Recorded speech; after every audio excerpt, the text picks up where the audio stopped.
Ces choses, je veux les partager maintenant. Écoutez-les et écoutez-les bien. Cela changera votre vie pour toujours. Comment accédez-vous à la connaissance? Je vais juste les lister.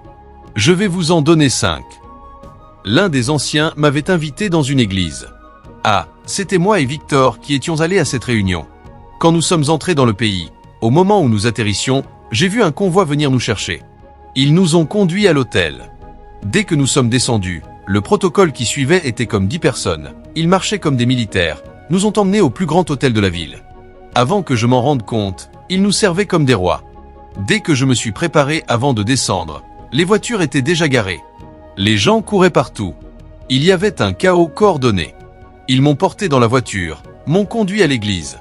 Nous sommes descendus sur la route à la 3e route. Le tapis rouge était de l'église à la 3e route. Ne touchez pas le sol. Marchez sur le tapis. Pendant que je marchais sur la route, par coïncidence, la rue où se trouvait cette église était la même rue où il y a 10 ans, en tant que jeune serviteur, il ne me restait que 200 Naira en priant pour avoir assez d'argent pour me déplacer d'un point A à un point B. J'ai juste dit, et si le temps était retiré? Cela signifie que la différence était la connaissance acquise avec le temps. Ce que cela signifie, c'est que tu ne peux pas être bloqué. La raison pour laquelle tu es bloqué maintenant, c'est à cause du manque de connaissances. La fois dernière, nous venons juste d'atterrir au Ghana la semaine dernière. Au moment où nous avons atterri, 5 SUV noirs étaient garés avec un cortège motorisé. Dès que j'ai atterri, ils m'ont pris directement de l'avion au VIP. Je me suis assis, j'ai croisé la jambe. Ils tamponnaient mon passeport, faisaient tout. Quand ils ont fini, ils ont dit « Monsieur, s'il vous plaît ». Nous sommes sortis. Les voitures étaient déjà là depuis comme 30 minutes avant que j'arrive et elles roulaient avec un cortège motorisé. Ils fermaient la circulation, arrêtaient les véhicules sur la grande route, l'autoroute dans un autre pays, l'autoroute. Ils fermaient les véhicules. Fermés. Point, vous voyez? La poursuite n'est pas ces choses. C'est de la vanité. Dieu permettra de telles choses pour t'honorer. Mais sais-tu que quelques années plus tôt, aller au Ghana aurait été un point de prière? Si tu connaissais l'excellence, si tu connaissais l'excellence de la connaissance, tu la poursuivrais avec tout ce qui est en toi. Ta gloire y est attachée. Ton autorité y est attachée. Ton accent y est attaché. Je ne peux pas finir de te le dire. Je devais aller au Botswana. Au moment où ils ont envoyé mon nom à l'immigration, le ministre de l'immigration a dit « Apôtre Mike, ils l'ont approuvé immédiatement. Pas de protocole. Tout le protocole s'arrête. Je veux le rencontrer quand il viendra. » Au moment où tu obtiens la connaissance, ton âge devient sans importance. Ta couleur de peau devient sans importance. Et c'est pourquoi les gens qui ne sont pas sages, ils jugent les gens en fonction de l'âge. Ils regarderont quelqu'un et diront qu'il est orgueilleux parce qu'ils pensent que vous êtes du même âge. Poursuis la connaissance. Vois, poursuis la connaissance. Dans tout ce que tu acquiers, la Bible a dit, acquiert l'intelligence. Trop de personnes sont en faillite de connaissance. En faillite. Comment acquiers-tu la connaissance spirituelle? Je vais vous en donner 5. Je suis allé dans un endroit pour prêcher. Un endroit où nous étions allés 3 ans et pour y aller avant nous luttions pour le lieu. La connaissance a augmenté. Je suis revenu. Ils m'ont reçu dans le palais du roi. Le roi ne voulait pas me laisser partir. Il a appelé sa femme pour me parler. Il était excité de m'avoir. Quand je voulais partir, un roi m'a donné un siège. Le même endroit où nous étions entrés quelques années avant, et où nous luttions pour avoir un petit espace pour tenir une réunion. Pourtant, nous n'avons même pas commencé. Il y a une version de toi, toi que le président prendra rendez-vous avec, mais il y a une connaissance qui commande cette autorité. Et donc ne laisse rien gaspiller ta vie, distraction, chose qui n'ajoute pas à ta destinée. Pourquoi penses-tu que les démons sont en service supplémentaire pour distraire et gaspiller ton temps? Parce qu'ils savent que le temps est l'unité pour se procurer la connaissance. Ils le savent. Et donc quand un homme devient sage, l'une de ses plus grandes poursuites est la connaissance du Saint. La Bible a dit dans Job 28, il a dit la crainte du Seigneur, il a dit c'est la sagesse. Il a dit la connaissance du Saint, il a dit c'est l'intelligence. Quand tu l'obtiens, tu seras choqué comment la nourriture n'était pas ton problème. Tu seras choqué comment l'argent n'était pas ton problème. Tu seras choqué comment les choses que tu appelais ton problème n'étaient pas ton problème. Seulement que ces choses étaient conçues pour répondre à ta connaissance. Il y a un montant d'argent qui répondra à ta connaissance. Je partageais l'autre jour avec Kai. La connaissance est excellente. Nous voyagerons pendant 14 heures. Aller à une réunion, prêcher avec de la sueur. Quand tu finis, ils te donneront maintenant 30 000 Naira. Tu remercieras ton Dieu et tu rentreras à la maison. Et puis quand la connaissance a augmenté, ils t'inviteront pour une réunion, ils s'excuseront. Adieu, acquiert la connaissance. Je t'en supplie, acquiert la connaissance. Ces choses je partage, maintenant écoutez-les, écoutez-les bien. Cela changera votre vie pour toujours. J'ai réalisé qu'avec la connaissance, ce que tu peux faire en 2 heures peut être plus important que ce que tu feras pendant 1 an sans connaissance. J'irai dans un endroit et je travaillerai pendant 2 heures. Je sortirai avec ce que je ne pouvais pas économiser pendant 1 an il y a 7 ans, 6 ans, 5 ans. Je réalise maintenant ce qui fait que les gens avancent dans la vie, ce n'est pas le travail. C'est le travail avec l'intelligence. Comment soudain ta vie est tellement comprimée que 2 heures de ta vie sont plus importantes qu'une année de ta vie dans le passé. Si tu sais cela, alors tu hâteras ton chemin par l'intelligence. Il y avait un temps où j'économiserais pendant toute une année, et ce que j'économiserais ne serait même pas assez pour payer le loyer d'une année. Mais quand la connaissance vient, tu jettes dans un endroit de façon décontractée. Peut-être que tu étais même fatigué quand tu es entré, et tu as juste travaillé à partir d'un lieu d'autorité et de repos. Et qu'est-ce qui sortira? Si c'est ce type de maison dans laquelle tu étais, que tu n'es plus dedans, tu peux payer pour 30 d'entre elles pendant 5 ans. Quelle est la différence? La connaissance. Il dit, achète la vérité et ne la vends pas. C'était le mois dernier que j'étais censé aller à une réunion avec le pasteur Sonny. L'argent qu'il voulait utiliser pour réserver le vol pour moi et mon équipe est plus que tout l'honoraire que j'ai reçu en une année il y a 4 ans. J'ai dit consciemment non s'il vous plaît ne vous inquiétez pas cet endroit n'est pas mal je pense que c'était juste j'ai dit non nous viendrons par la route juste ces 4 heures s'il vous plaît donnez-le à un orphelinat d'ici à juste ils ont réservé le vol seul était environ 1 million de Nera pour moi et mon équipe j'ai dit non nous viendrons par la route ces 3 heures et nous conduirons une bonne voiture qui viendra par la route finalement j'ai dû entrer dans un taxi. Pourri. Allez. J'ai dit non cela donnera où? Comment obtiens-tu la connaissance? Numéro 1 tu obtiens la connaissance en demandant ou en étudiant dans la prière. La raison pour laquelle j'ai mis étudier dans la prière. C'est parce que ces types de connaissances sont fournis par l'esprit de sagesse et de révélation. Et donc cette connaissance tu ne tombes pas dessus juste parce que tu lis un livre. Pendant que tu lis, un esprit ouvrira ton entendement. Donc tu lis dans la prière pour accéder à ce type de connaissance. Soit tu demandes, soit tu étudies dans la prière. Si c'est la connaissance que tu cherches. Dans Éphésiens 1h17 et 18, voici ce que Paul a dit. Éphésiens 1h17. Il a dit. C'est là que j'ai commencé. Ok. Va au verset 16. Je veux obtenir cette question. Va au verset 15. C'est Paul enseignant à l'église comment on vient à la connaissance spirituelle. Il a dit. C'est pourquoi moi aussi, après avoir entendu parler de votre foi dans le Seigneur Jésus et de votre amour envers tous les saints. Il a dit. Je ne cesse pas de rendre grâce pour vous, en faisant mention de vous dans mes prières pourquoi. Verset 17. Afin que le Dieu de notre Seigneur Jésus-Christ, le Père de gloire, vous donne l'esprit de sagesse et de révélation dans la connaissance de lui. Donc la façon dont tu entres dans cette connaissance, c'est par la prière. L'esprit de sagesse, parce que si l'esprit de sagesse et de révélation ne travaille pas, tu liras tous les livres du monde, tu n'auras pas la connaissance. Le mot sagesse est le mot Sophia qui est la capacité à contempler et à expliquer les secrets qui sous-tendent une réalité. Et révélation est apocalypsis. Cela signifie ouvrir, parce que si cela n'ouvre pas les lettres seront là, mais la réalité sera voilée. Et donc il a dit pendant que tu lis c'est l'esprit qui apporte l'accès à l'interprétation des dynamiques d'une réalité, et l'esprit qui ouvre cela t'amènera à la connaissance. Donc c'est de Sophia à Apocalypsis que tu entres dans Épignosie, et c'est la prière qui active Sophia et Apocalypsis.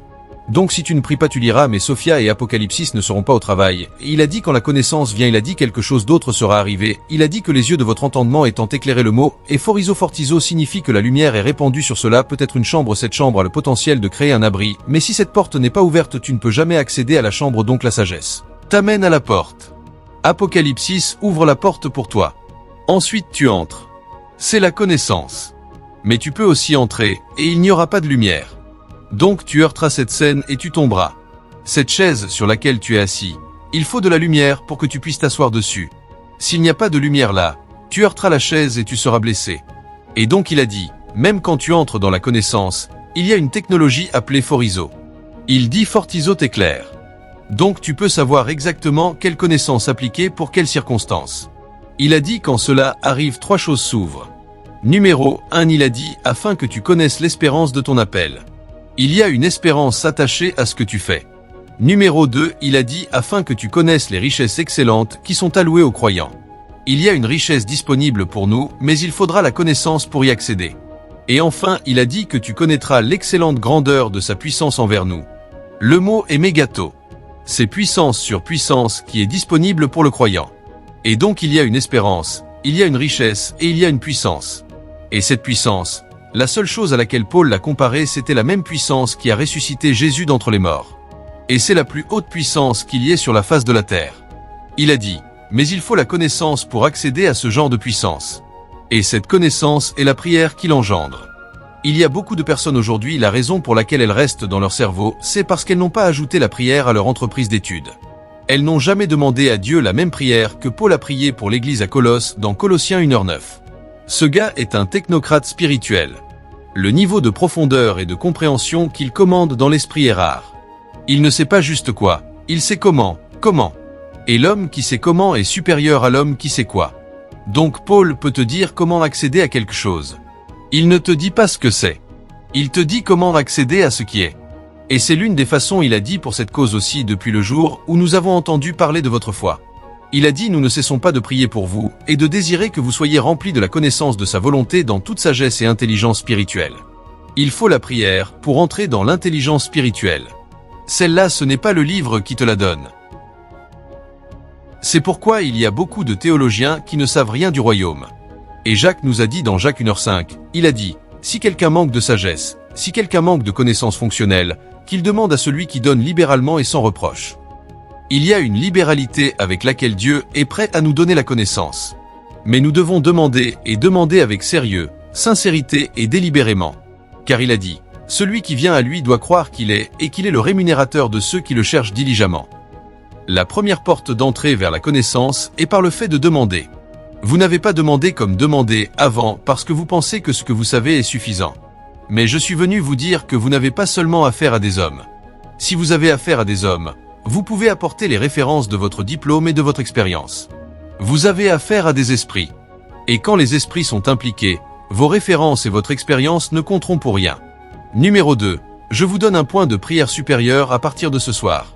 Et donc certains d'entre vous ont peut-être besoin d'arrêter de dire à Dieu, « S'il te plaît, donne-moi de l'argent ». Vous devez commencer à dire à Dieu, « Donne-moi la sagesse ». Vous devez commencer à dire à Dieu, « Donne-moi la connaissance et l'intelligence ». C'est la sagesse de Salomon. Dans 1 Roi chapitre 3 du verset 4 au verset 12, quand Dieu il a donné une offrande de 1000 holocaustes à Dieu et Dieu est venu à lui, il a dit que veux-tu, il a dit donne-moi la sagesse et l'intelligence pour pouvoir gouverner ces personnes et Dieu a dit quelque chose, il a dit parce que tu n'as pas demandé la puissance, l'argent et la vie de tes ennemis, il a dit ce que tu as demandé je te l'ai donné et en plus parce que chaque fois que la connaissance vient tout autre chose est ajoutée c'est. Pourquoi j'ai dit tu connaîtras la vérité et la vérité te rendra libre. Ton problème n'est pas l'argent. La pauvreté nous a formés à demander seulement de l'argent. Le jour où tu commenceras à chercher la sagesse et que la sagesse viendra, l'argent sera un sous-produit. Et la façon d'obtenir cette connaissance est de demander consciemment. Et ce n'est pas une demande occasionnelle. Tu vois Colossiens 1h9, Paul a dit que cette prière est ajoutée avec un désir intense, un fort désir. L'évêque Pédico a dit qu'il a prié pendant 2 ans pour la sagesse. 2 ans. Cela ressemblait à de la folie, mais aujourd'hui il a plus de 6000 employés. Ils ont construit 2 universités à partir de rien. Ils ont 4 avions. Les autres demandaient de l'argent. Ils demandaient la sagesse parce que la sagesse est la principauté.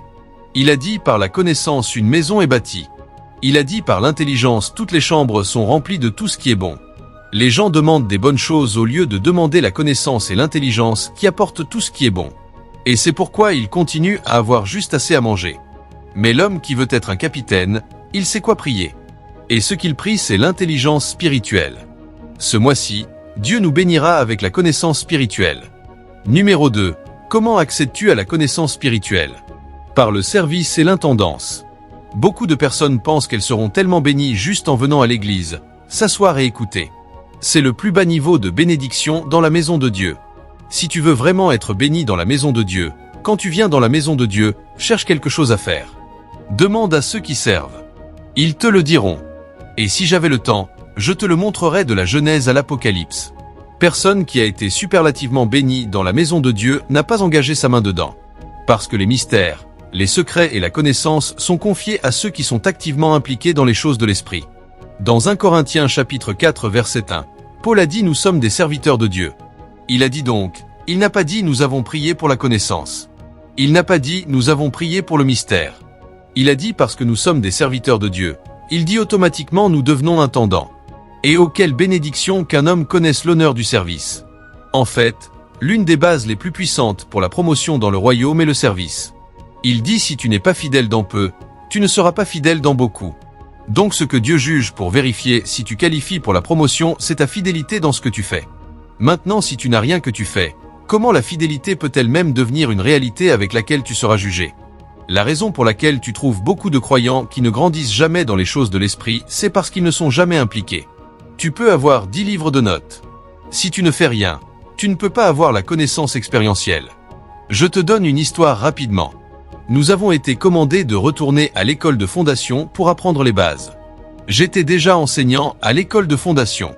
Et j'étais comme qu'est-ce que le pasteur Chris pense, nous obéissons, et nous sommes retournés à l'école de fondation, tout ce qu'ils enseignaient. Si tu commences avec oui, nous complétons toutes les écritures, n'importe qui tu n'ajoutes pas, nous l'ajoutons dans notre note en fait. Si tu parles dans une direction, tu donnes 2 références scripturaires, nous en ajoutons 4. Si tu commences à parler nouvelle création, nous ajoutons, nous dessinons le plan avant que tu finisses et nous attachons.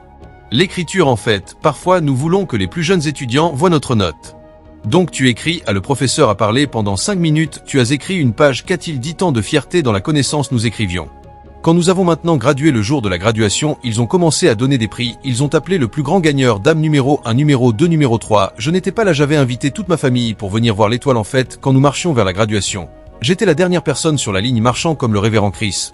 Mes cheveux étaient bien peignés, et je me suis assis derrière de manière honorable comme un homme spirituel. J'avais invité mes membres de famille, des personnes pour qui j'avais prié qui ont été guéries, elles sont toutes venues à l'église.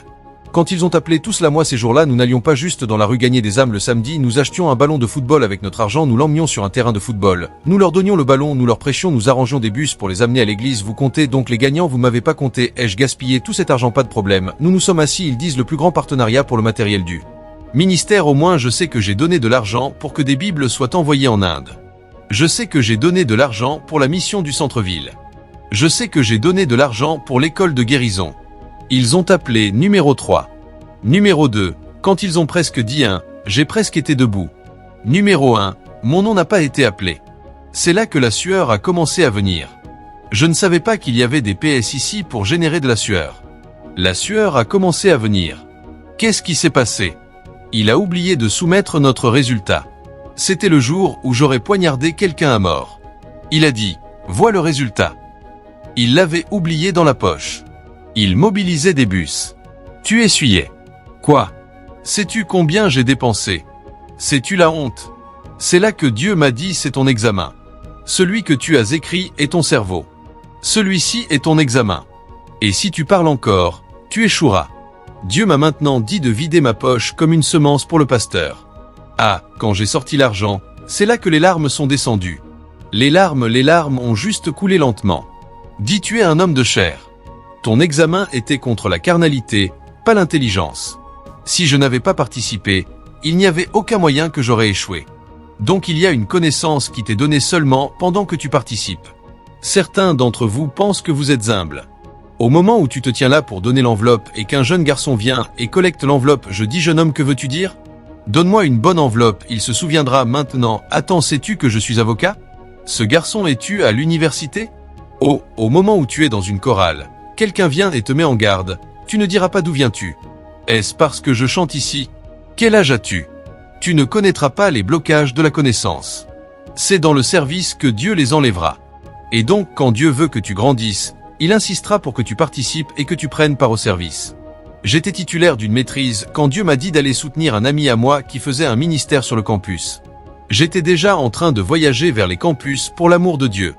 Tous les deux étions pasteurs dans le même ministère. Quand je suis venu le rejoindre, je pensais que nous sommes amis et bien sûr il sait ce que je porte. Tu ne connais pas l'orgueil. Il sait ce que je porte. Sommes-nous, quoi veux-tu dire? Le gars m'a maintenant entendu et a dit, et Dieu était celui qui le conduisait parce qu'il date, nous sommes frères. Il a dit ici, ils grandissent à grandissent de quoi à quoi est-il parmi ces étudiants du campus? Je viens grandir quoi et grandir de où à où? Il m'a maintenant traîné à la chorale et a dit, voici le responsable de la chorale rejoint la chorale. Je porterai mon costume double poitrine comme pasteur Chris et viendrai sur le campus et me tiendrai à la porte. Ils diront maintenant tiens-toi à la porte et donne des enveloppes. Le jour où nous avons une conférence que l'apôtre venait avec tout l'entourage, ils ont maintenant dit que je devais me tenir ici. Il se tenait maintenant devant avec notre père spirituel et coordonnait le service, mettait à jour sur certaines choses qui se passaient. Je me tenais devant comme ça, la sueur descendait. La sueur, c'était comme un seau d'eau. Je l'essuierais. Elle descendrait encore. Je l'essuierais, tu ne peux pas être brisé jusqu'à ce que tu serves. Et si tu ne te brises pas, tu ne peux pas avoir la connaissance. Les gens entendent les gens dire des choses et ils pensent qu'ils ont lu un livre. Va acheter 10 livres et commence à lire. Dieu veut creuser dans ton cœur pour enlever la tendance charnelle qui rend impossible pour les eaux de la connaissance et de l'inspiration de couler dans ton âme. Il te fera passer par la porte du service. Ils t'offenseront. Il construira la patience. Il construira la brisure jusqu'à ce que tes chambres s'ouvrent. C'est là que l'inspiration peut devenir une rivière qui coule à travers toi. La voie de Dieu pour obtenir la connaissance spirituelle est par la crainte et la révérence pour Dieu. Dans Psaume 25, 14, il a dit « Les secrets de Dieu, ils sont avec ceux qui le craignent. » Ce n'est pas avec ceux qui lisent. Ce n'est pas avec ceux qui sont allés dans une école biblique. Il dit « Il leur montrera son alliance. » Dans Proverbes chapitre 9h10, il a dit « La crainte de l'Éternel est le commencement de la sagesse. » Donc chaque fois que tu viens et reçois ces messages, assure-toi de les partager, de commenter dessus, d'interagir avec ce que tu entends afin que cela soit mis à la disposition de beaucoup.